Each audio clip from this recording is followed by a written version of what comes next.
welcome back. Hello, everyone that's listening. My name is Erik Light. First of all, I want to say that you are all beautiful human beings who have the same amount of opportunity as everyone else.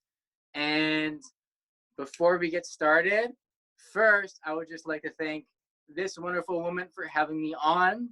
And one thing I really appreciate about you is the preparation and the thought that you put into this podcast.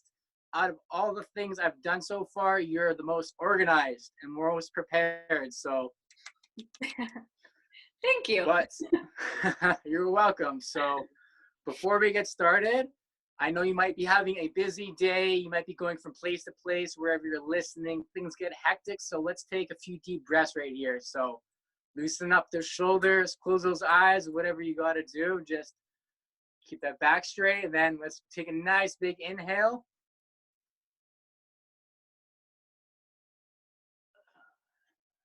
Let it go nice and slow.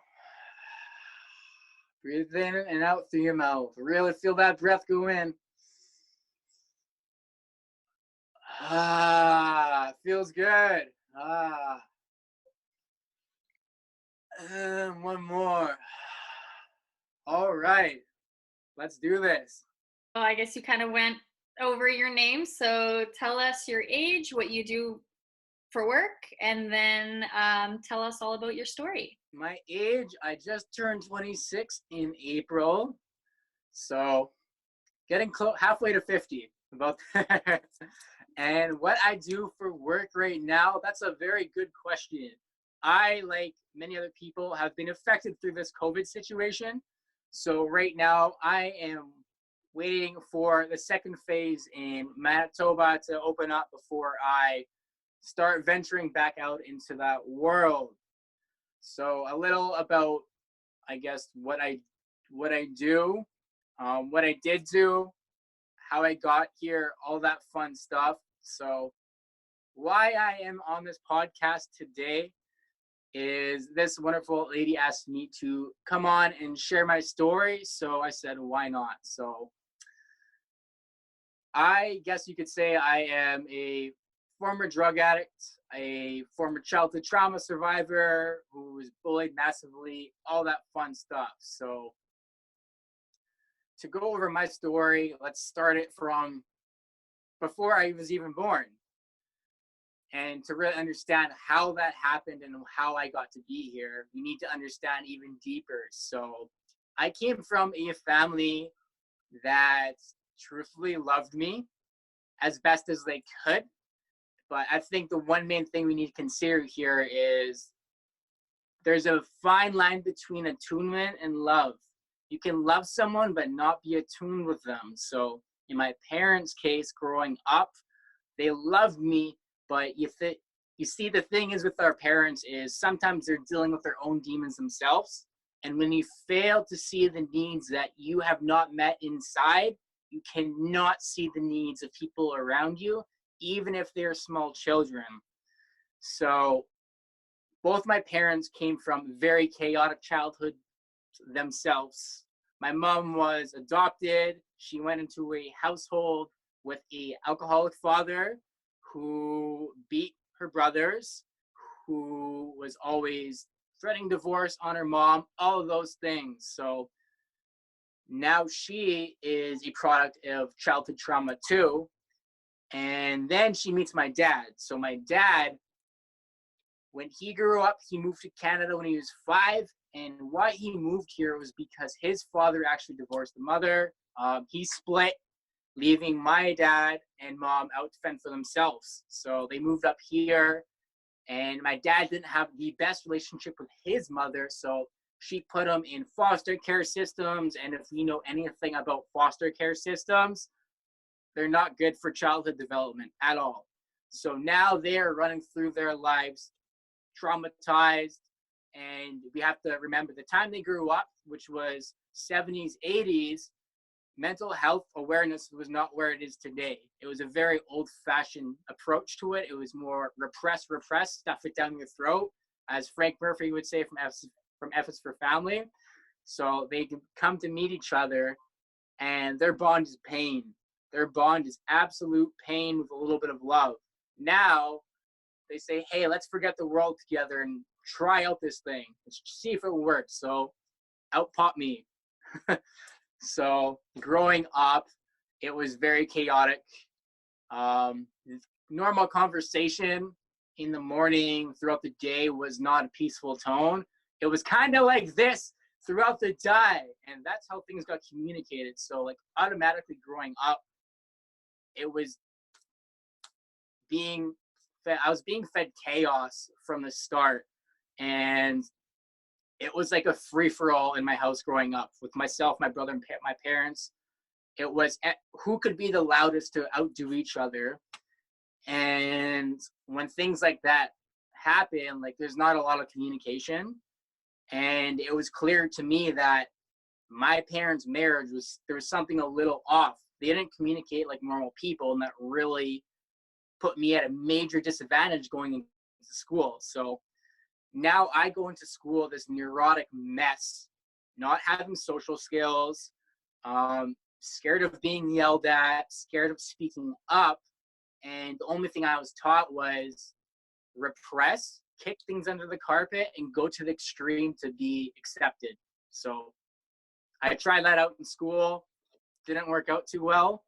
And now from kindergarten until about grade 10, that resulted in being bullied so hard, bullied for my weight. I would have girls come up to me and spit on me before school. I'd be hit in the head with rulers in classrooms. I'd have all these things happen to me. And then my friend group at the time as well, they're all like any other kid. They make friends with people who they think are similar to them. So they're dysfunctional kids too. I find out all my personal secrets are getting spread around the school. And now my security with my friends is gone. Going to school is frightful. So as that was happening, and as I continued through life to about 13 years old, that's when I started really seeing, okay, what mommy and daddy are doing are not right. Is quite rude. And especially my father, because he didn't have a father figure growing up. He had nothing to reference to. And his moral sense of right or wrong was it's a little off. So I was told to get angry at the world. He would always talk poorly about my mom when she was away. He would talk poorly about my brother when he was away. He would do the same to me when I was away. And it was creating friction, big friction, especially with my brother and me. And I started not wanting to be driven by him anymore because he would yell at homeless people. He would say racist things under his breath towards people of color. And I was like, there's something wrong here, because like other parents don't do this. So I started speaking up for myself at 12. And then that resulted into getting smacked. My first fist fight with my father was at 12 years old. And things were just absolutely chaotic from 12 to 16 at home, at school, with friends. So I, as you could probably imagine, needed a way to escape that trauma. I needed a way to say, oh, wow, I finally feel normal. So I have a problem with addictions. I will always have a problem with addictions through the rest of my life. So at 12 years old, I discovered this thing called pornography. I was like, oh, this is cool. And then I eventually moved to stealing. And I became that kid around school who would steal things for money and sell it to people. Then that got dropped. And then I just started discovering this thing called working out, exercise, and it gave me a mask to wear. So after grade 10, I started becoming this like fit kid in school, and that gave me a mask to wear to hide my insecurities behind. So I did that, and that was like my identity, and I just dove straight into it. So after high school comes, I'm like, oh yes, out, done. Let's go do this life thing. I know everything. I'm 18 years old. Let's do it. So I discover working out. I discover that I can lose weight. And then I lost about 40 pounds after high school, but it was not in a healthy way. And with that came bulimia. It became a very unhealthy addiction to exercise, but I was justifying it because I had recognition as this fit person. I had recognition that I didn't have as a kid. So it was fueling that addiction. And it got so bad with that. The day I knew I had a serious problem with that was I was driving into work. I decided to get some Starbucks. I had a cookie. I called into work saying I can't go to work because I was going to go home and make myself throw up. So on my way home to do that, I spent probably $40 in fast food. I went home, I puked it out. I went back out. On that day in total, I just dropped about $100 on food that I puked all out. So that's when I knew I had a serious problem. Then when that happened, I decided, okay, I need to get help. So I moved out for a little bit. I moved in with a friend. And then I discovered MDMA. I discovered partying. It was just hopping from one thing to another. And then once MDMA got too much, my girlfriend at the time, she found out. It was a very big issue. I promised to drive her home after a music festival. And during that festival, I decided to take 10 MDMA pills and still think it was okay to drive someone home. Not a good thing. So after that, MDMA stopped. So this is going till about 20 years old right now. So after that, that stopped and then started smoothing out for a little bit, but I was still riding towards chaos. So at that time, when I was 20 years old, I started hanging around with quote unquote cool kids. I was being accepted. I was on social media. I had girls come up to me the first time. It was this new thing. And that was my next addiction, was being seen, which is the most dangerous addiction of them all, because that means you're taking shortcuts to appease an image. So that went on. Then come 22 years old, I start working in restaurants. I start working with people who are equally as frustrated with themselves, who have equal amount of problems. And like most restaurants and bars, you go party after.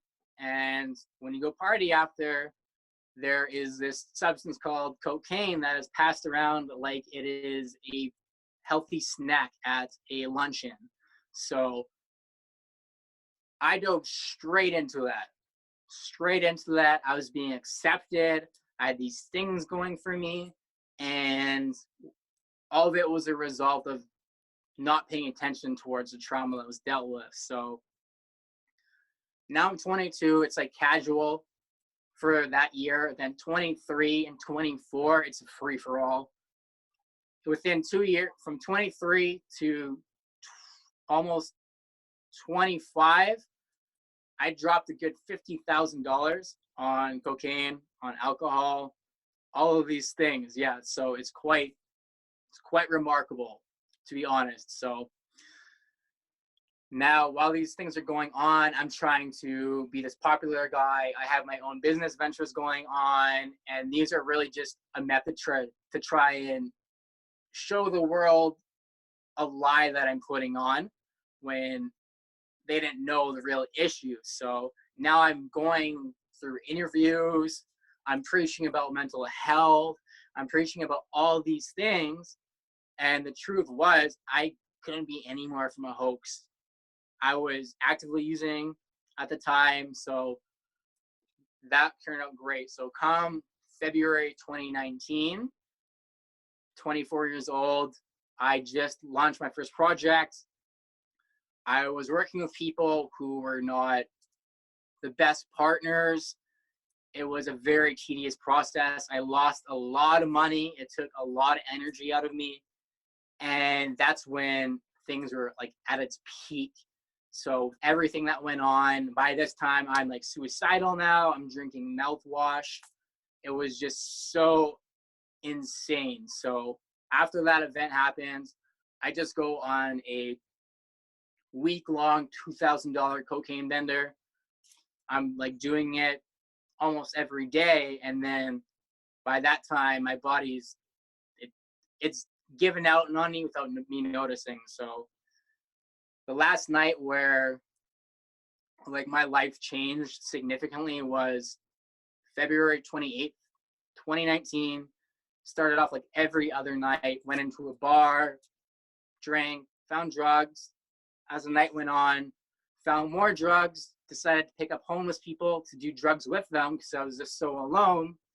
Then I'm driving around with homeless people in my vehicle looking for more drugs. I give them money and say, find me anything. So we go looking for meth.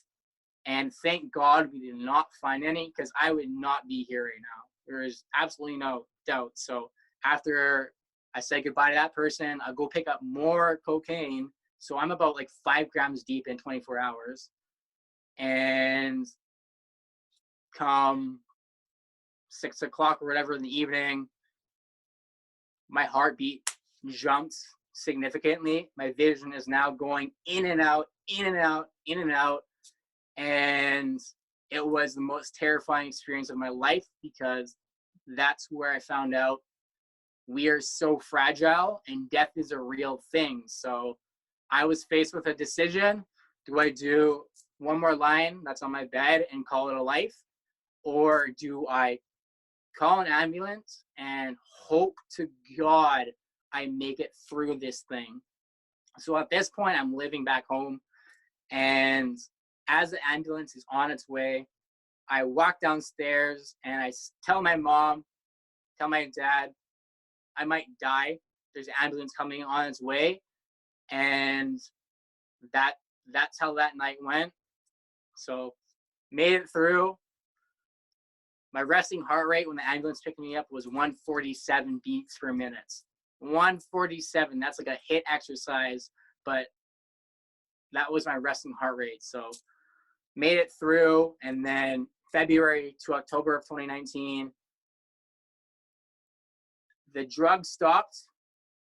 There's one relapse within that time frame. And the issue, I was still having an addiction of being seen. The drug stopped, but the people around me were the same. The lifestyle was the same. And I didn't care to slow down. So I went through that, burning myself out, being around other people just to be seen because I was getting this instant gratification. I was going on tour. I just signed a label, I signed a record deal with a major hip hop producer for a client that I was dealing with. I was getting put on the news. Like it was all these things and they're feeding the behavior. Then come October and I just had a meltdown. That's when I said enough. And that is how I am here today. Took October from 2019 till now to absolutely change everything I believe to be true and kind of become this person that's here today. So that's me. And speaking on what you said that you wanted to be seen, I feel like that's such a normal thing for everyone. Like we all want to fit in. It's true. Like we all want to have friends. We want people to like us, and that's such a struggle sometimes. And we all, even if you're someone that people typically like, you're still dealing with the fact that, oh, but the odd person doesn't, and you just want everyone to like see you, see your potential, see what you have to offer. And then it makes you feel good when people like you, when you have all these friends. Like I know when I was little, I wanted tons and tons of friends because I was like, oh, like look at me, I have so many friends. But like realistically, we don't think about how it's the quality that we need to look for, not the quantity. Yes. Around us. So the last couple of years, I've had probably about 4 or 5 friends, not many. And you know what? It's the quality that matters in those Yes. those friend groups. It's also like less toxic in a sense. It's a better environment when you're not surrounded by like 30 friends. It's almost better that your close group anyway is small, because you can have like acquaintances here and there, the odd friend, but when you're talking about best friends, you don't want like a huge group. Like, but when we were younger, we wanted everyone to be our best friend. Well, And like that need to be seen, that need to have that many friends, is we're really just trying to fill a void that's been created with us due to whatever issues going on, especially post high school with a lot of us. Is, if we're bullied, if something didn't go in our way, like right away we're at a disadvantage, because now we have a more than active need to go fill that through many different friends. That it's essentially an addiction within itself. It's just an easy, justifiable addiction, but it's counterproductive. Like I've been through 4 or 5 friend groups in the past 8 years of my life. It's constantly been flipping things, and like I couldn't agree more on the quality of friends, because I forget the study, but you are a representation of the 5 closest people that you have around you. Now, if you have 30, 20 people around you and you don't really know them that well, and you're just trying to pick up on their habits, their activities, like how do you know who you are? Where is that stability? And how does that transpire towards you fulfilling your needs? It just creates confusion. Yeah, no, I definitely agree with that. And it's nice that, as people get older, eventually I think they start to realize that. I think most of us have, if only we would understand it when we were younger. But I mean, it is what it is. When we're young, we think we know everything, but we really just know nothing Mm-hmm. until we go through some life experiences.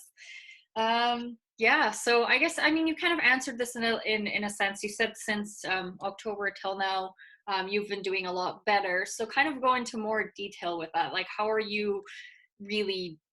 you been doing really since that, I guess, big event? I know you said that you still struggled a little bit up until October. So how would you say October to now has been? Like, what things have you done? How have you been feeling mood-wise? Like, how are things different in a sense in all aspects of your life, like relationship with your family, your friends, partner, work, any of that? Like, how has all that changed since October?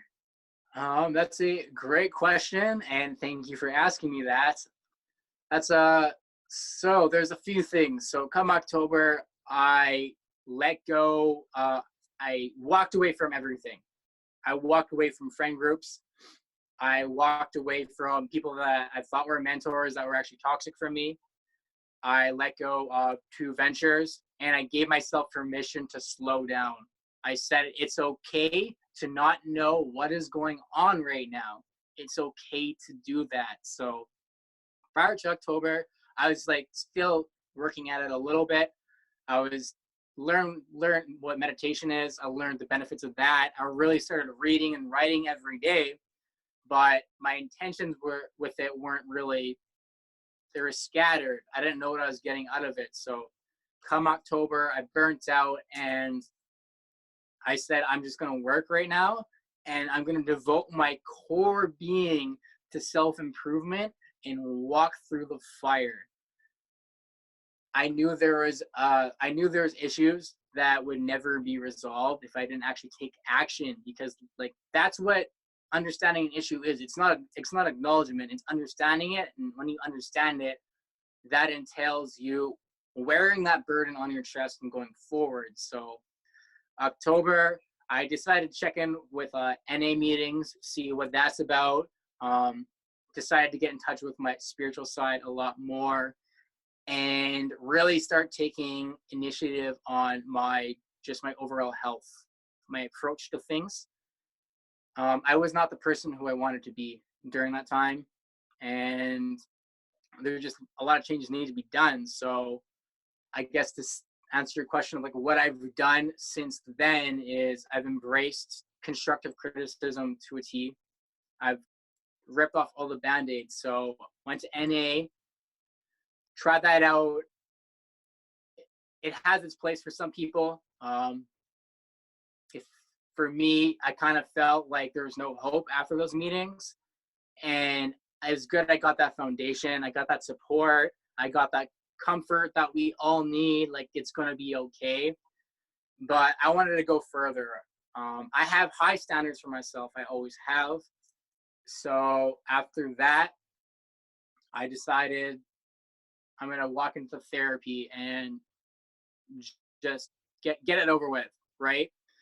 So I was fortunate to already have a lot of self-awareness leading up to those things, like just how I approach my day changed night and day. So instead of sleeping in an hour before work starts, rushing, getting ready, going there, not giving yourself time to think, coming home, watching TV, like I said, like, no, that's not how you heal. So meditation and reading have probably been the two biggest things that I owe a lot. I owe a lot to, because you need that outside information. You need other perspectives to really stimulate your mind. Because the thing about overcoming any issue is you need to have humility. Like, I needed to check myself and say, everything I know to be true is actually so full of shit, because it's not working for me, and I can't act like it's working for me anymore. So I had to rip off layers. I had to rip off more layers, more layers, and more layers. So with I know we don't have control over our outside world, no matter how much we think we do. So I'd let go of that. I had to stop trying to control things. I had to stop blaming people for how I felt. Uh, and I think the biggest thing for me was taking ownership of every single aspect in my life. So with that comes accountability. You need to take ownership with yourself. You need to have a little bit of compassion as well. So like what that means is life's not going the way you want. It's not, oh, you must suck. That's not taking ownership. That's just a negative thought. It's okay. There's something that you are doing that is repeating a cycle, and it keeps bringing you the same people, the same occurrences. So I knew that the subconscious needed to be tapped into significantly. So when I went through therapy, I'm so fortunate for this woman. I was looking for a label in therapy to essentially justify my behavior, and she did not give it to me. And that allowed me to look at something deeper and really tap into the root of things. So my biggest issue was that I just thought I was not worthy my entire life. And it doesn't matter if your parents say you're great, it's through their actions where you decide your worth in life. It's through people's actions that you decide how you are. So, God, I'm at 20 years of being told physically, verbally that you're a piece of shit. That has a pretty significant impact on your life, right? So that's something that I really had to deal with. And in therapy, like, it wasn't the only issue was you think you're unworthy. So my issue was that anytime I got something, I guess, great from a materialistic sense on the outside perspective, whether it was good relationships, whether it was good job security, whether anything of that realm, I self-destructed. I started ripping it down because that went against my internal narrative. That went against the ego. That went against my, whatever you want to call it, that went against it. And my ego is saying, nope, here's the wall. Can't get past me. So I had to do a lot of inner child work and go back with that and ask my child, okay, like, what do you need? What is unmet needs that I can give you so we can start working together? And it was a terrifying thing because that inner child, like, he acts out all the time. And I lost touch with that inner child probably at 6 years old. So it's like good 20, almost 20 years of being disconnected with myself. So I had to get in touch with myself. I'd ask myself, what would you be upset about that I stopped doing?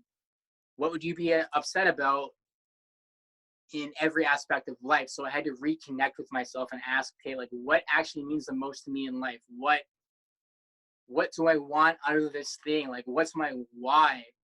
And like, love is the best thing that we have to our side, because I realized that if I can choose that every single day within myself, everything unfolds. So Like that's where the power of affirmations come in, reading those every day, getting up and reading those. And when those negative thoughts come in throughout the day, it's pausing, it's saying, okay, this person said this, and I feel like this now. So I started dissecting that like meticulously. So like we talked a little bit earlier, I had a complex with older men due to my father. So any older gentleman in an authoritarian, in a figure that had power, I automatically resented, and I would blame it on them over and over again. Then I said, you know what? It's probably not accurate. And if I'm blaming it on every single person, is it really that person or is it me? I was like, yeah, it's me. It's me. So I had to unpackage that and say, well, he says this, and I associate it with my father because I have not yet dealt with my shit. So it's time for me to deal with my shit and actually see where that person's actually coming from, looking at it in a new way. And just taking that ownership perspective is like, it's changed my life completely. It's allowed freedom like I've never seen before. So when I've been going through this journey, I've really found out what I love. I found my boundaries of what I will and will not accept. So from October to, I want to say February, I really had one close friend that was there through it. And it was super lonely, but I knew I needed to build myself back up. And I needed to really have my boundaries set in place and my sense of identity of who I am, so I can start making friends that actually support my growth as this human being and that hold me to a higher standard, that aren't yes men, that don't condone bad habits because they want to feel better about themselves too. So it's just been this transition. And with all these things, with this newfound philosophy for life, like there's now new friends that are all within the same realm of self-improvement. They're stable, they're supportive. My relationship with my parents has never been better. I chose to forgive, like we talked about too, is ownership and forgiveness. And those two combined are great, because if you can own yourself and if you can have that compassion towards yourself and say you're not broken, things did not happen to you because you were a fucked up kid. You don't have choices of what happens to you as a kid. You're a kid. These things didn't happen to me because I'm broken. These things happened to me because XYZ of that person led up to that, because whatever events. So I said, I'm going to forgive that. I'm going to forgive myself. And like I talk a lot about my father, my parents here, but this is where it takes a turn. Is I learned to forgive that. I said, I'm no longer going to hold things over your head because that makes me a victim. And if I have that victim mentality, I will never heal. I will be stuck in there. I will make excuses for myself of why I can't do something. And I don't believe in locking yourself in a prison. There's a whole life to explore. So now I start really putting my voice out there on social media, and that on February, that's when I start easing myself back into the social world, because there's a lot of things I would like to share with people on what to value, what not to value, because if there's one thing I've become a master at of my life is learning how to fail. And that itself is the best skill that you can learn, because if you learn how to fail, you learn how to win. So after that, I get connected with this person that is now my girlfriend, who is the absolute love of my life, the woman I'm going to marry without a doubt, who's just been so grateful for me. And that was a result of working on myself every day and taking these philosophies. Now relationships with my parents are better. There's thank yous with my mom, with my dad. Everything's just been flowing so beautifully. Now it brings me new friends. It brings me new business opportunities. I have a belief in myself. I have a confidence in myself again. And everything just flows together, and it's so beautiful. And that's initially been the change. Before, I would take no ownership. I would just dive in. I would want to be seen for things that weren't truthful to me. Now it's a very conscious awareness of, okay, why do I want to do this? What is my truthful intention? Do I want to be seen, or is this actually feeling me? Does this actually line up with my why, which is to serve people? If it does not line up with that, and if it is for an egoic reason, it will not be a thing. Yeah, definitely. And it's almost like people say like if you're a negative person, you attract a lot of negative and toxic things. And you know what? In a sense that is very, very true. You kind of attract what you put out into the world. So if you're, now doing better, you're putting out all this positivity and you're all about, taking ownership and all that sort of stuff, and you have really worked on yourself, then you're only going to attract nice things. And in your case, that's very true. Look at everything that has changed. You found a wonderful partner, you have wonderful friends, work is going good, you're doing good, you have a good relationship with your family when before it was very up and down. So I mean, like, everything just completely changed. It's been like a total 360 since you Hmm. kind of turned things around. So you are definitely, what you're putting out into the world, which is some good things, is bringing you good things as well. Yeah, and like it's not about the words that you put out there either. The words are simply just a nice little umbrella for you to stand under. It's your repeated actions that really bring you that abundance. And it's about what you do behind closed doors is the biggest dictator of that. How do you take care of yourself behind closed doors? Do you write? Do you eat healthy? Do you look after yourself?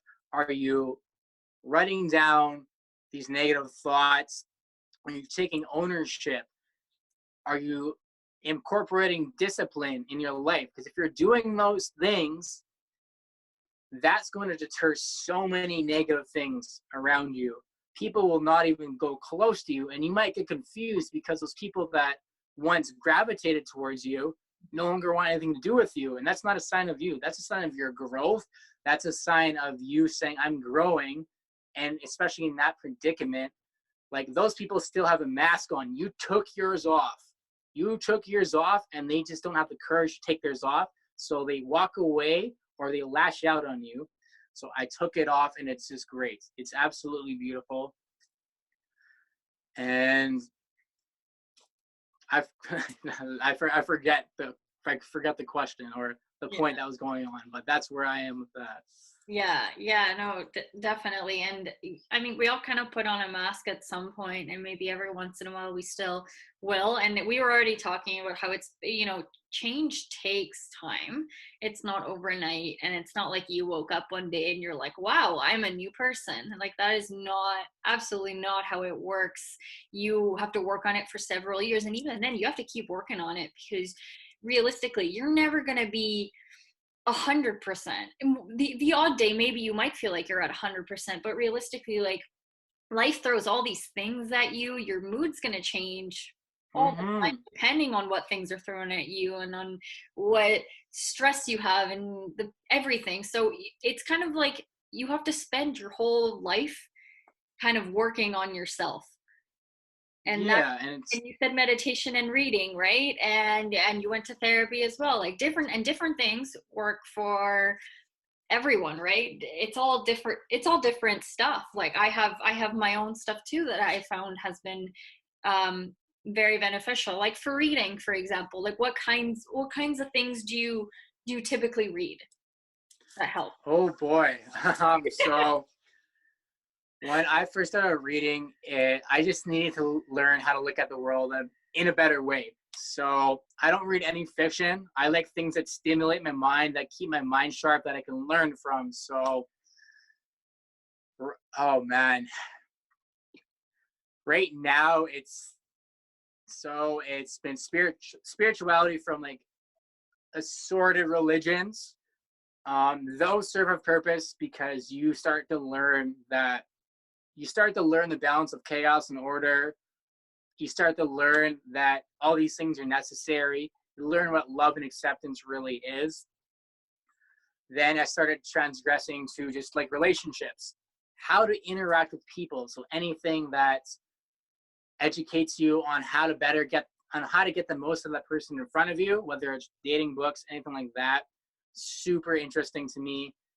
Biology books, psychology books, philosophy books. Like, I'm an absolute nerd for any of those things because it's so fascinating is anything that can challenge how I look at the world and make me ask better questions about myself is what I will read. So anything, like I have a few, so like this is like the extreme ownership book is where like that's where I learned what ownership means. So without a doubt, very good book.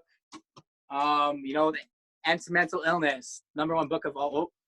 Like this is a biology book, so it's like a nutrition book but mixed with psychology. Like it's informing you that hey, mental health is actually a product of what you do, what you put in your body, what toxins you surround yourself with, like all these things, and it makes you feel so empowered. And any like old fashioned philosophy is super interesting too. Just how to look at yourself and be indifferent, teaching you how to be indifferent. So many things, like reading is power. Reading is absolute power. That's awesome. That's awesome. Those are like some really good books. I haven't read those, but actually that book that you bring up, the biology book mixed with psychology as well. It's funny because I'm actually working on a project right now, and it's about how exercise, nutrition, and sleep affects your mental health.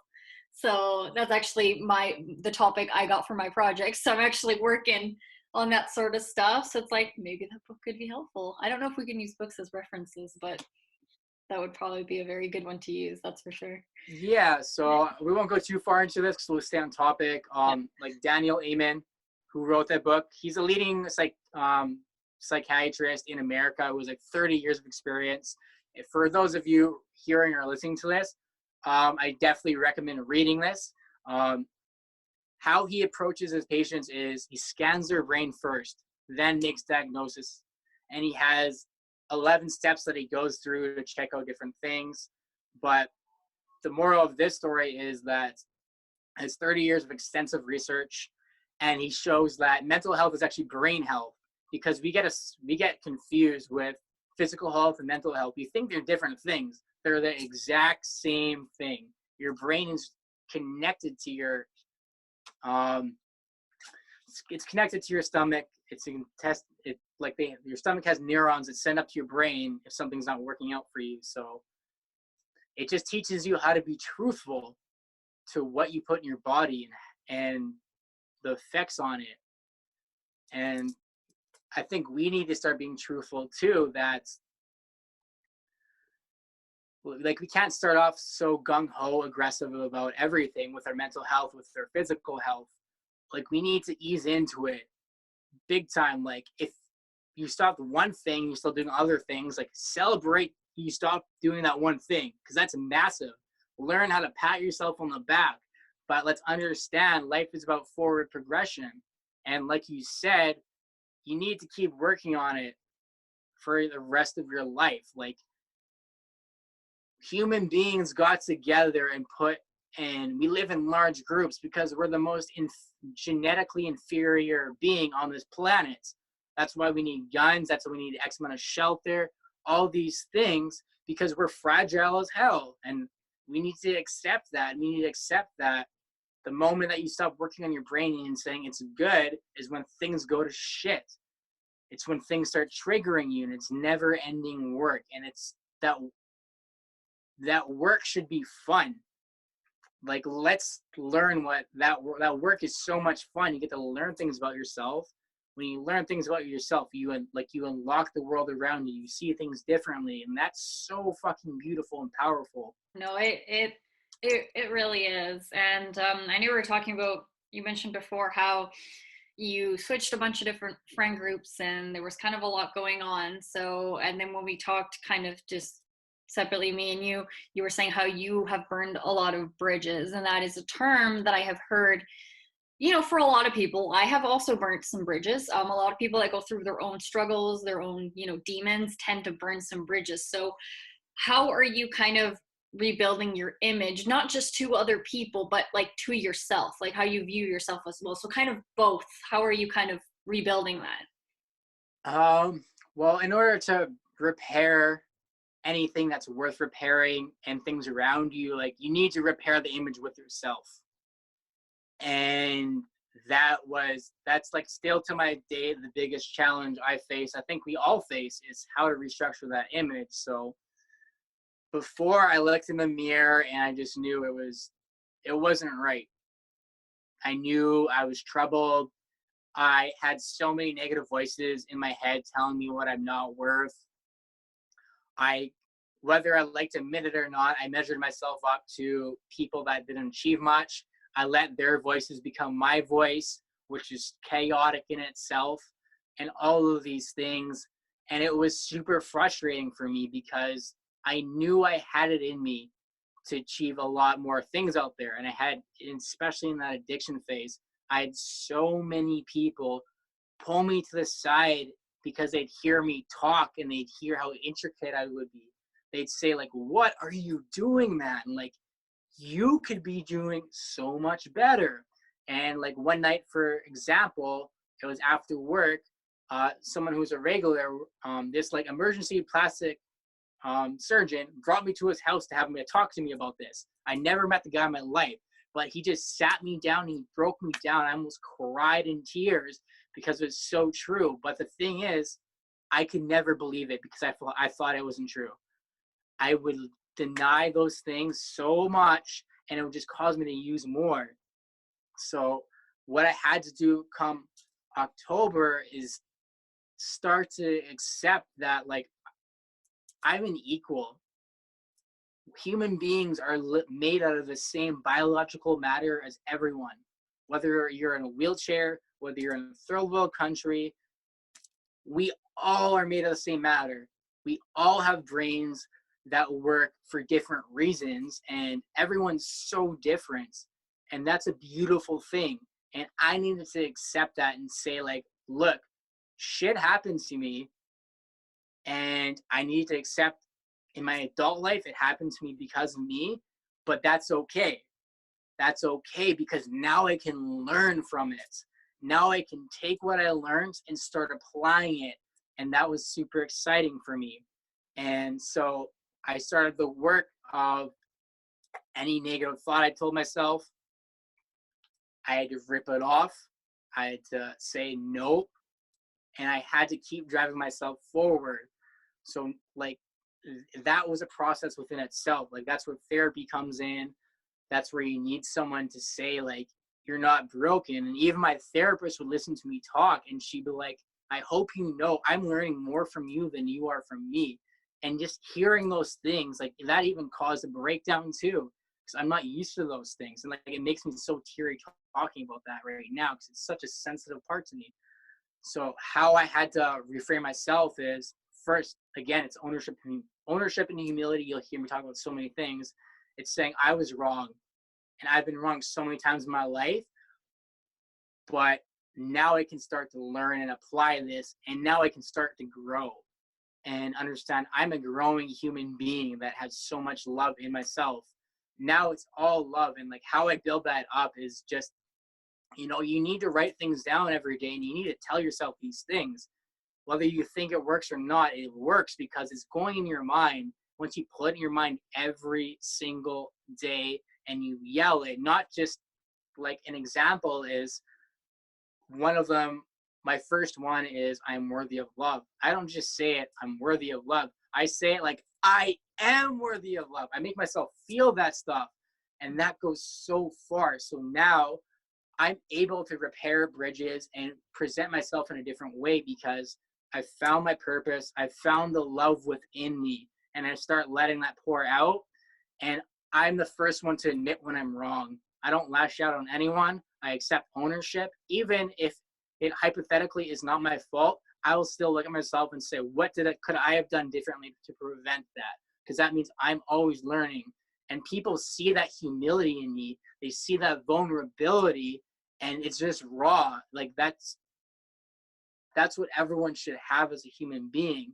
And going forward, that's my focal point. I will never talk about anything that I'm not anymore. I will not act like I'm some hot shit music manager, some big shot festival promoter, anything like that, because it doesn't serve me.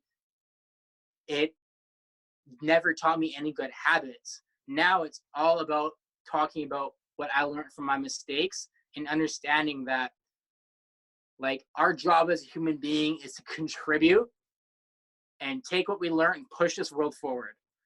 And that is just where I bring myself now and presenting back to the world, because I burned bridges because I thought I was all that. I had people who took me in with, like one festival, for example, I had zero experience doing anything of that magnitude. And the person, the owner of it, I blew up his phone every day. I wanted it. He saw something in me, but as the addiction grew, like I just burned those bridges so much. And we're on very good terms now. We're friends now, but like I can never go back to that. And that hurts so much. But I need to learn from that. Same thing, you know, with my mom. Like the hardest thing about addiction is seeing the people you hurt. And like my mom suffered so much and I couldn't realize it. So now with my mom, it's humility. With anyone that I wrong, it's humility. And the biggest difference now is I catch that within 5 minutes. If I fuck up, if I do something wrong that upsets someone, I don't blame them. I don't justify myself. I own it. I say, you know what, that was wrong of me. I did not think. And you saying that triggered an insecurity in me that I was not aware of, but now I am aware of it and I will start working on So you have some very like good insights on things, and you always kind of refer back to yourself, which is something that I admire and I like, because a lot of people, it's fine that they're like, oh, thanks to my therapist, thanks to this, thanks to that. And while you're definitely thankful for all of these things, I think that what comes across the most is that you're most thankful for yourself. You're always referring back to yourself, and you're like, I did this, I did that, I will continue to do this. I'm gonna work on myself, always try to be my best self. And like you always refer back to yourself. You place such a huge importance on yourself, and I think that's what a lot of people need to do, especially it. people that have struggled as well. I mean, everyone needs to, but even people that have struggled, I think the most important thing is just to like keep yourself really in mind, because we always grow up thinking that like being selfish is a bad thing, and to some extent it can be depending on the situation, but a lot of the time it is good to be selfish. I know, like for me, I used to always worry about like everyone else, do things for everyone. I never focused on myself. I never did the whole self-care thing, nothing. It was all like, what can I do to help these people? I'm all about them. I'm always going to be there. I'll rush for you, whatever. And it's like, I never sat down and I'm like, what am I doing for me? How is this Yes. benefiting me? And it's like, don't I need to take, like, I'm stressed too. Like, why don't I like rush for myself? Like, why don't I go do this? Why don't I go have a bubble bath? Why don't I do a face mask? Like, whatever. Like, why am I always trying to help other people? Which is great. That's a good thing that you like helping other people, of course. Good trait. But like, what are you doing to help yourself? You're helping other people, but yet you're sitting here not making any progress with yourself. And it's like, how are you going to get anywhere if you're not helping yourself? So to some extent, it is very good to be selfish. And that's how Hmm. you're going to progress as a person, by being selfish. Sometimes you need to do it sometimes. Yeah. And like just to kind of refrain, like I think the biggest mistake we make as human beings on everyday basis is we give our power away to something to make us feel something. We give our power away to that person to dictate how we feel. We give away our power to that drug, that object. You got to give that power to yourself, and that needs to stay in here. And why that I place so much importance on empowering yourself and taking care of yourself is my number one mission in this world is to take what I learned and just to spread it. It's to heal. It's to bring together people together. It's to help people unlock their inner selves. It's to strip off those layers. And I cannot do that truthfully or successfully if I don't take care of myself. Being the best person possible for other people means I am taking care of myself. If I'm taking care of my body, my mind, through education, through eating, right, through exercise, I can now show up and be the best person possible for my partner, for my parents, for my workplace. And you cannot be that best person possible if you're not doing anything for yourself. Are you really helping, or are you just enabling? Like, it's, and why we do that is Jordan Peterson puts it quite beautifully, is we're more inclined to help other people because we value ourselves lesser than the people around us. We value ourselves as dirty, as unclean, and We do that because we know all of our intricacies. We know why we think this. We know all of our vulnerabilities, and we assume everyone else knows that. So it prevents us from taking action. That's not the truth. You are perfectly fine. And it just goes back to looking after yourself so you can take care of other people properly. Because if you're indulging in certain habits, I don't mean to knock on your profession or your field of realm, but I've had a few people that I had intimate relationships with. Most particularly my previous girlfriend. Hopefully she doesn't see this, but anyways, is they take no self-care in themselves, and away from that school, they're bashing therapy. They repress their feelings. They have a very negative worldview. They think the less of people. How can you walk into a profession or towards other people and truthfully help someone? You can only help someone as much as you're willing to help yourself.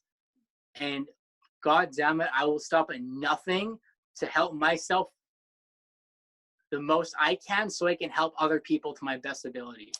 Yeah, and that's you. I mean, you need to have that helping nature to get into any profession in psychology, but as well with that, if you haven't done any work on yourself, even if you haven't struggled that much, it doesn't matter. If you're not putting any work into yourself and you're not trying to mature, you can't take accountability for anything. It is the wrong profession, because you need basically the things that you expect your clients to do, you should have done and you should continue to do, because then it's kind of like you're a hypocrite in a sense. So it's like, yeah, you want to help people do this, this, and that, but have you done that yourself?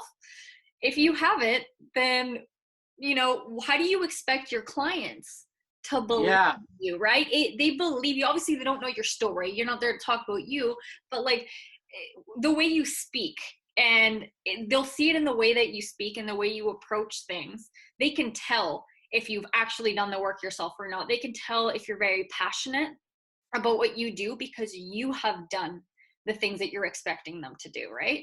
So they'll see that. Like I have put in so much work over the years and still do all the time. I'm all about that. I'm all about taking care of myself. And a couple years ago that wasn't a thing, but I'm glad that that became a thing, because not only did I always have the mentality of wanting to help others, I also now have that, like, I put in that work. I have gone through the therapy process. I understand it. So I've gone through all of that to a point where now I'm like, okay, so now when I speak to my clients and I'm expecting them to do all of this to get better, I know that I have done the same and that it's worked for me. So that almost gives me hope that, like, if they do these things, if they apply the same things I did, then maybe, they can they will get better, because you just have to put in the work.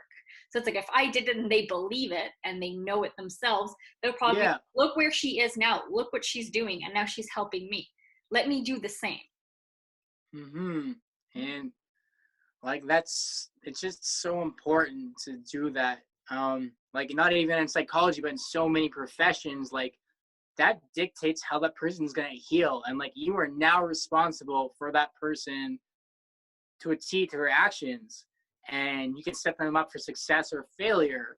Like with my therapist, like, bless her soul, I was looking for a prescription, something to cure it, not even to cure it, to suppress it, and she didn't give it to me because she's done the work. She's went through healing processes herself. She looked at me and said, "No way! I already see right through you, and I know what you need." And like that's a whole nother conversation of the serious pandemic we have psychiatrists doing, of recommending the antidepressant medication, which is the #1 subscribed drug in America right now. So that's a huge issue within itself. And that goes to show that we need a long ways to go. And we need to really relook at certain professions, whether it's teaching, whether it's psychiatry, whether it's doctors, and definitely there's a lot of personal trainers or trainers out there. Like, you don't need a degree or certificate to do most of these things. And it's a very vulnerable thing, especially when you're dealing with like young kids, especially in like that health and fitness industry, and they're seeing you and they're seeing this image, but they don't know what goes behind it. Yeah. And because that person they're seeing is going through the same shit, they condone certain activities to appease that image. Like, it's a very toxic thing. And like, where I'm going with my life is life coaching and training and doing spiritual retreats. I've already learned firsthand with my previous venture that was called the Remedy for Mental Health, is I learned firsthand that not only can you not help people if you're not helping yourself, it creates so much pain. It creates a massive void like you would not believe. Going on camera, preaching about things, and knowing you don't have the strength to do it yourself. And it's, you just start creating this big lie. Now you have this big burden on your shoulders as well, and that's going to create a big void within yourself, and like that's creates a downward spiral within itself.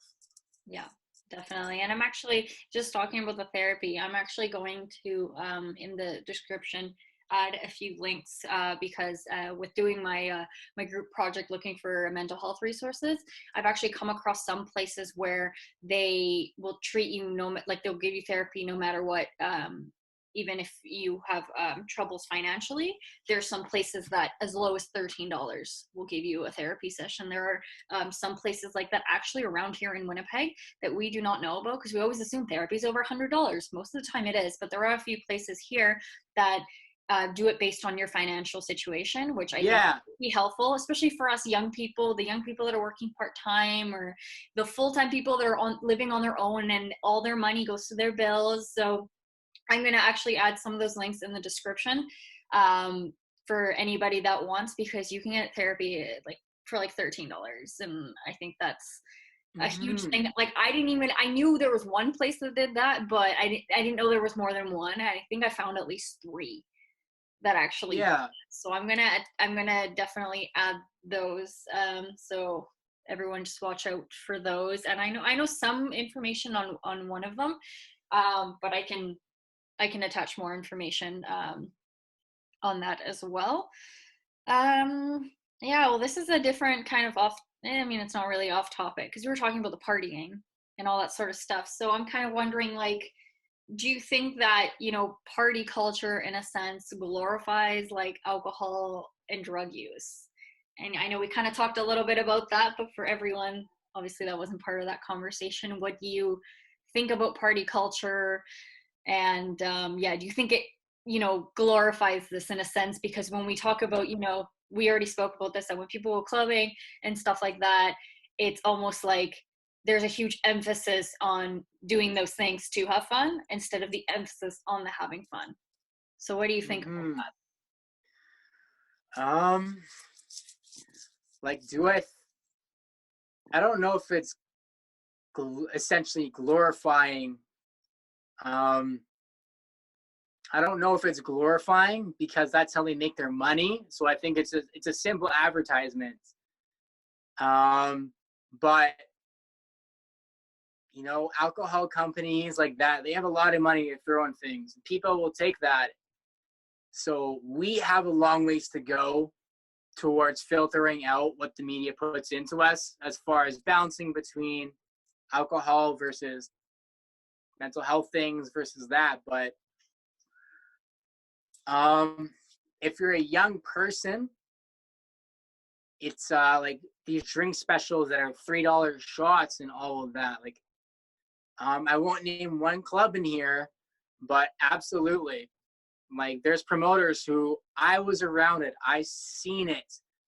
That's how you get accepted, is by going in, by making a fool of yourself, by drinking, by buying the bottles.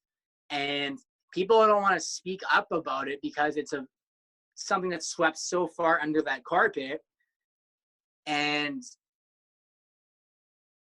there's like, it's a continuous cycle, unfortunately. So I think that, like, we can always blame that for sure. But the truth is, blaming and attacking them, I don't know if that is a route that we can take, because again, that gives them power, and that says that we don't have the power to make our own decisions. So any person that came from a stable house, stable background, all of these things, like they will know that right or wrong. It's statistically proven too for the people who had that security growing up, who had that, like they're not gonna seek that, right? But with how things are going now, just because we're relearning how to live as a society, our parents are relearning how to parent. We're starting to become aware of our actions on our kids. Like there's a lot of kids out there, especially with social media, that are vulnerable. And like there's a lot of influencers out there or YouTubers that literally make their money doing extreme drinking challenges through debauchery, like the Chive, or like there's promoters in this city that's you want to get the most retweets, tweet about how you did something stupid drunk. So we just need to better educate, and I think club staff should always be more aware of what someone can or cannot have. Granted, that's a very hard thing to track, but that's going to be there until we are no longer on this earth. Like that's just the fact. That's where money comes in. That's where people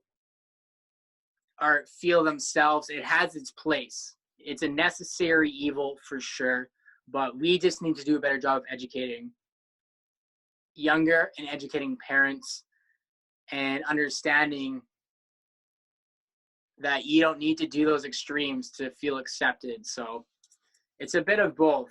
Like it's always our job as individual to self-empower and educate and be aware of our triggers. But that's sometimes hard because when you go to a club and you're 18, like you're gonna find people that are just like you that are looking to get away, and that's what that club scene is to a T. It's people living behind a mask and encouraging other people to do so.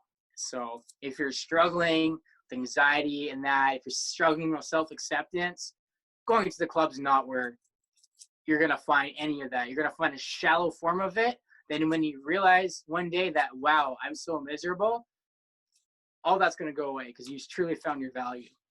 Yeah. It's very true. It's all about, it's definitely, it's a bit of both, but it doesn't help to be like, oh, it's because of the clubs, and we can't think about it that way.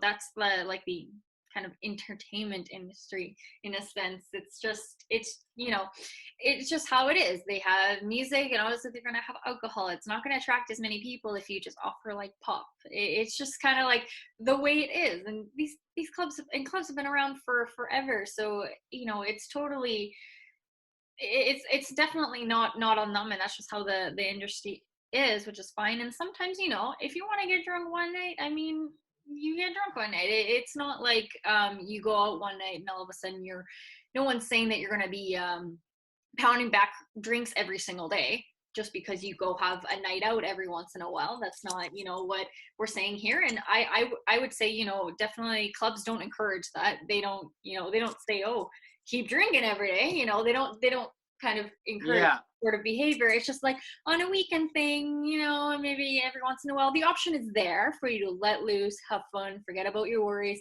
have a night out with your friends, however it is. But it definitely all comes down to education on what you need to educate yourself on the topics. And like you said, if you have a little more stability when you're younger, usually you already know what's right and what's wrong. Some people, unfortunately, don't have that, so they have to try to find resources and educate themselves, or maybe they will have friends who had the stability and can hopefully educate them on that topic. So everything really comes down to education, all of it, everything in your life, working on yourself and all that. And so about like your mental health journey, I want to call it a journey because it definitely has not ended and it's just going to keep kind of progressing as is. What would you say made you want to openly speak about your mental health journey? I touched on it earlier, but like I said, our job as human being is to push this world forward. That is how this world has came to be. It is through people sharing their stories. It's through educating people. It's through when we make mistakes, we're learning about that so no one else can suffer. And it would just, it would be so selfish of me not to take everything I've learned to just hold it in. Like, there's so many things that people can value from this. And like, love drives us. And I don't know, I'm very driven by other people and service. Like, that means the most to me. How can I serve someone? And when I started realizing that these things happened to me for a reason, not because I was broken, and because through the people I've associated with, who've been really that foot in the door saying like, yeah, man, like you should do this, you should go for it. It's like, it's been very encouraging for me. I just know that there's at least one person that I can inspire, and maybe that person can go do something. So it's just about helping other people. There's really no complexity to it. Like, my role is to just, like, we're all small specks in this world, no matter how big we think we are. If we can accept that, if we can humble ourselves and understand that in order for this world to work, we need all those little specks to work together, it's very empowering because we learn our place in the world, we learn our place in our life, and now we can be more happy knowing our place and knowing the significance of who we are as humans. Like, this world wouldn't exist if people didn't share their stories, if they didn't have stories to tell, if they didn't push this world forward. And that's what it's all about, is just pushing this world forward and helping other people. Yeah, and it's a chain, and it's definitely a chain reaction. Maybe you'll have an impact on one person, but even then, that one person could impact somebody else from the impact that they had from, listening to somebody. And it's not about reaching everyone necessarily, but one person makes all the difference in the world. And even one person, that's a big deal. Being able to get through to one person that's been struggling so bad, and them changing their life completely as a result, is huge. Yeah. Huge thing. It all starts with one person. It really, really does. Yeah. And like, just knowing your worth. Like, I know my worth is the same as every other human being. And we fail to realize, like, what we have inside is so powerful. If we unlock it and if we unleash it, it's frightening because it leads you to places that you never think were possible, leads you to vulnerable situations, but you got to let it fly. I've seen what it's like to almost die with a life that had no meaning. It was the coldest, loneliest, most excruciating thing in this world. And my question to you is, how could I not from that? Like, we all have it. We will all go out one day, but believe, if there's one thing anyone takes from this, is believe me when I say, you want to live a life full of purpose, full of action that's true to you. You want to help other people, and you want to do things that make you love yourself and can help other people love themselves and spread that forward, because that's what life's about. And if you live a life that is unpurposeful, if you don't pursue the things you want to do, if you don't have the relationships that you want to maintain, you're going to wait 60, 70, 80, 90 years to realize that I wasted my whole fucking life living a life that was meaningless. And what's it for? What is it for? So there's no way in hell I could waste another day doing anything else but chasing this goal of trying to spread love on a global level. So no, I agree.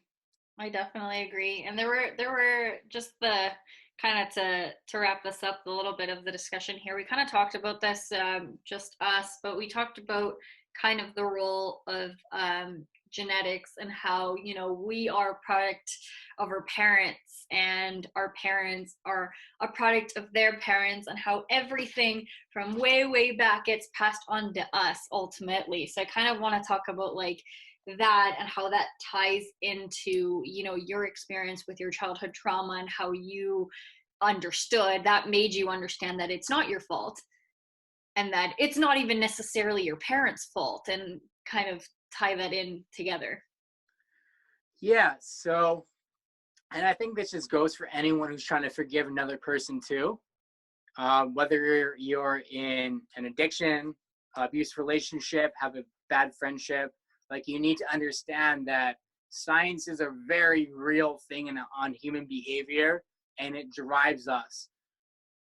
This individual perception based off a narrative, usually it's full of shit. So we got to let that go, and we have to be truthful to understanding things. So I understood myself so well because like I said at the beginning of the podcast, let's take it back a bit and let's just look at the cold hard facts. And I speak on what I'm about to say from a strictly scientific basis, nothing malicious at all, especially when it comes towards my parents. So let's look at the facts that my mom had a overweight mother who obviously was stressed because she was putting my mom up for adoption. So now all that cortisol is going down to the womb where my mom is. Now my mom's separated from her biological mother. That is going to make you might know more than this, right? I believe it's dopamine receptors we have that convert to oxytocin. Yeah, so the dopamine receptors are already fucked. They're deficient. They need more than the average thing to feed them. So now she's lonely, all of these things. She's already at a disadvantage as a child. Now she goes into her home inheriting all of her mother's stress and unresolved trauma. So who knows? Maybe her mom definitely had unresolved trauma. Her grandmother probably had unresolved trauma to treat her mom like that. So she's probably coming from like 6 generations of trauma that have been unresolved. So now there's these anxieties, all of these things passed down to her. And then she goes through her life. She had a very loving mother, but it was a chaotic time growing up. So there's anxiety, cortisol, stress, anything you can think of running so freely in that body. Now, with my father, he had a alcoholic, like my grandfather, alcoholic grandfather, who got discharged from the military for whatever reasons. So my dad's probably coming from another 3 generations of trauma too. So that gets passed down to him. He gets he gets put into foster care system when he's a young kid. So trauma, more trauma on top of the trauma. So now when me and my brother both come, he had his own issues as well as a result of what we dealt with. But now, like, I'm the product of like 7 generations of just an absolute chaotic mess. And, you know, I understand that I'm not broken because of this. It's just I now know how I operate as a human being. And I think the biggest mistake with genetics, at least, is we think our family's genetics is what we're bound to. Absolutely not. Certain degrees, like there's some things that 20% chance, I believe it's 80-20, 20% you're stuck with, like your facial features, all of that. But like the illnesses are very preventable. So 20% of what we have is from the family, and like your anxieties, they might be from like 3 generations down. Like if you're scared of something and you don't know why, that is not your anxiety you have. You have it from someone else. Now you're just stuck to deal with it and understand that. And that's such an exciting thing to know, because that means, oh wow, that's really not mine. It's not a real thing. Let's fix it. So that helps me understand how I work. And it is a very liberating thing. people need to know that taking the attitude of I'm bound to this entails defeatist habits that cultivate exactly what your parents have.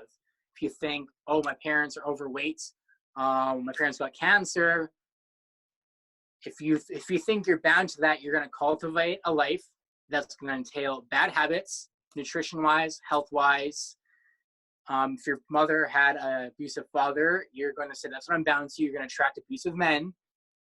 And in reality, like, you need to break the beliefs. Your family's beliefs cannot be your own, and you have more than not. You have a better chance of really being your own individual person and ridding yourself of almost all those genetics if you just apply a certain degree of discipline and love and compassion towards yourself.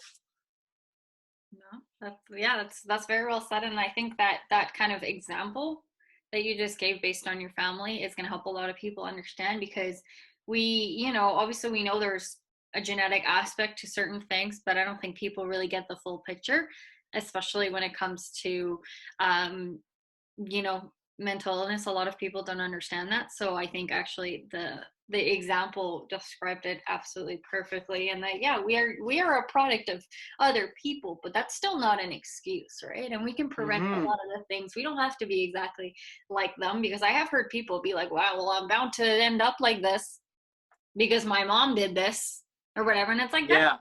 that's not a prediction. It's Yeah. like it's really not. So we just need to kind of learn that. I think learning the most important thing, actually, and I learned this in school, the most important thing you can do is learn your family history. So important, especially early on, because then you can Yes. that's the biggest thing when dealing with prevention. Actually, when dealing with prevention to anything, the first thing you should do, familiarize yourself with your family history, because you will end up learning a lot of things. Like, look at all the stuff that, could potentially happen. So then you start to look at ways to prevent all those things Yeah. from potentially happening to you. And then by preventing that in yourself, you're stopping the cycle, because then when you have kids, that's going to help when it comes to your kids as well, if you're preventing yourself from being susceptible, I Exactly. guess, in a sense, to these things. So it all comes down to basically us. We have a really big role in this, especially now that mental health is becoming a bigger thing. We are talking about it a lot more. A lot of the stigma, obviously there's still some stigma, but I would say it's starting to slowly diminish, some aspects of it at least. So Yeah.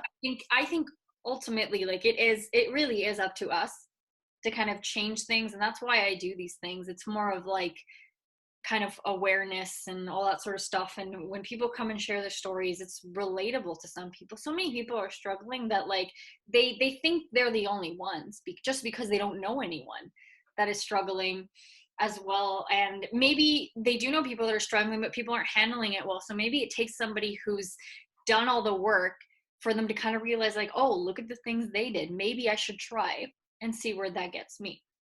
Yeah. And like, I believe what my parents told me, what I was bound to, and that set me up for, like, I love them so much. Um, but there's a lot of things I took with me and I incorporated that in my life, and I learned so quickly that it's a recipe. It's not true. It creates a very miserable life. And, you know, we all have the chance to unlock certain things, but like, based off your habits, they'll pull the trigger on it or they won't pull the trigger on it. And like, that's why you need to learn your family history, like you said. So like, okay, what illnesses do I have? How should I moderate my nutrition, my exercise? What should I be wary of?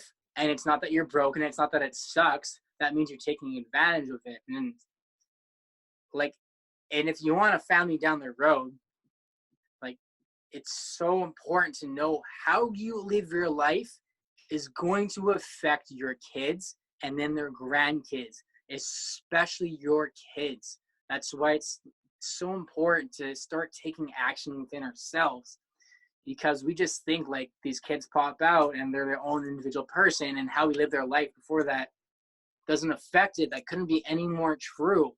Like, kids pick up what their parents haven't dealt with. Like, we swim around in a parent's unconscious very deep.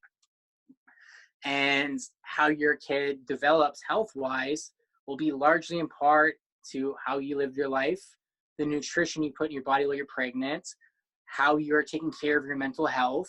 Like, all these things matter.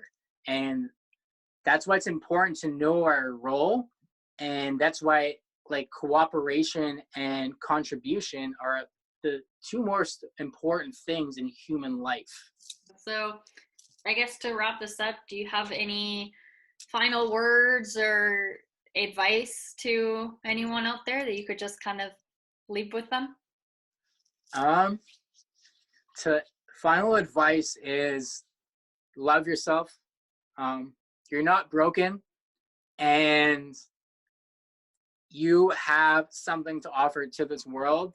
I know thoughts might be telling you differently, but believe me when I say that whatever is going on in your head, it's really trying to tell you something beautiful. Have the courage, have the trust in yourself to love yourself and listen to them, because they will be your best friends going forward. And your life situation is not your life prediction.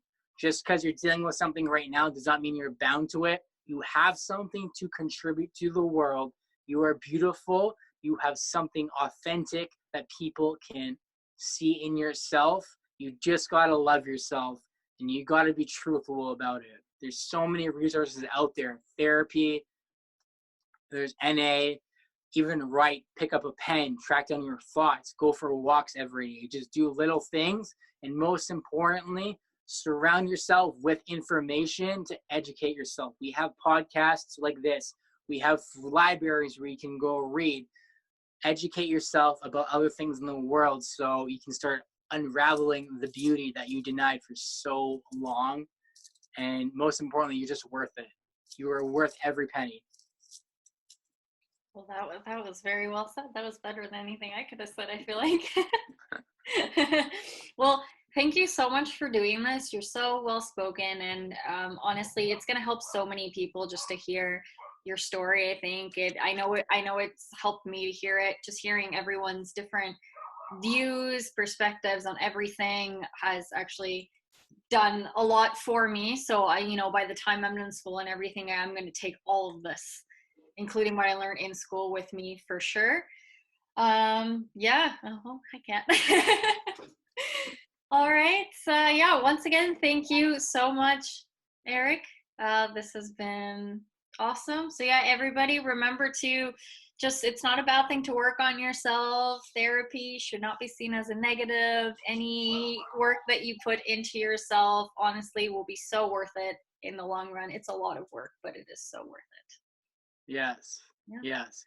Make sure you comment on our podcast, review her podcast, share it, tell her all the wonderful things, and thank you so much for this opportunity. Yeah, no problem. Thank you so much. Thank you everyone for listening, and I'll have some links in the description for all of you. I'll also be tagging Erik too, so if you want to follow him on social media, you will have definitely that option to do so. Okay, bye everyone.